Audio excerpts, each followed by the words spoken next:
America में शिक्षा विभाग पर खतरा, ट्रंप को सुप्रीम कोर्ट से मिली सहमति, जाने क्यों विभाग को करना चाहते हैं बंद।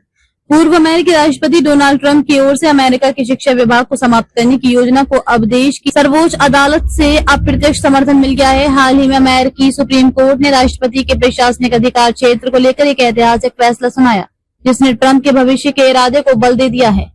अदालत के फैसले ने प्रशासनिक एजेंसियों की शक्तियों पर नियंत्रण को बढ़ावा दिया है और ये साफ कर दिया है कि कोई भी एजेंसी, चाहे वे शिक्षा विभाग हो या पर्यावरण संरक्षण एजेंसी, राष्ट्रपति की नीति के अनुरूप चलने के लिए बाध्य होगी।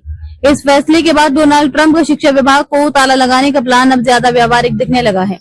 डोनाल्ड ट्रंप कई बार ये साफ कर चुके हैं कि वे संघीय स्तर पर शिक्षा का संचालन गैर जरूरी मानते हैं। उनका तर्क है कि शिक्षा राज्यों और स्थानीय सरकारों का विषय है और संघीय हस्तक्षेप से न सिर्फ संसाधनों की बर्बादी होती है बल्कि शिक्षा प्रणाली में नौकरशाही भी बढ़ती है।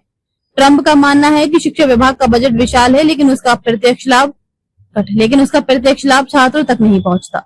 इसके बजाय ये विभाग स्कूलों को अनावश्यक दिशा निर्देश और नियमों से बांधता है, जिससे स्थानीय शिक्षा व्यवस्था पर दबाव पड़ता है। सुप्रीम कोर्ट ने हाल ही में चेवरॉन डॉक्ट्रिन को खत्म कर दिया है।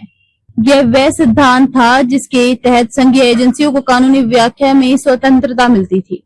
अब एजेंसियों के नियमों और नीतियों की व्याख्या का अंतिम अधिकार अदालतों के पास होगा। ये फैसला संघीय एजेंसियों की स्वायत्तता को कम करता है और राष्ट्रपति की शक्ति को बढ़ाता है। इसका मतलब ये है कि यदि कोई राष्ट्रपति जैसे ट्रंप किसी एजेंसी को खत्म करना चाहता है तो अब अदालतें इस फैसले में हस्तक्षेप करने की सीमित स्थिति में होंगी। अगर ट्रंप शिक्षा विभाग को खत्म करने में सफल रहते हैं तो ये अमेरिका की शिक्षा तंत्र में एक बड़ा बदलाव होगा।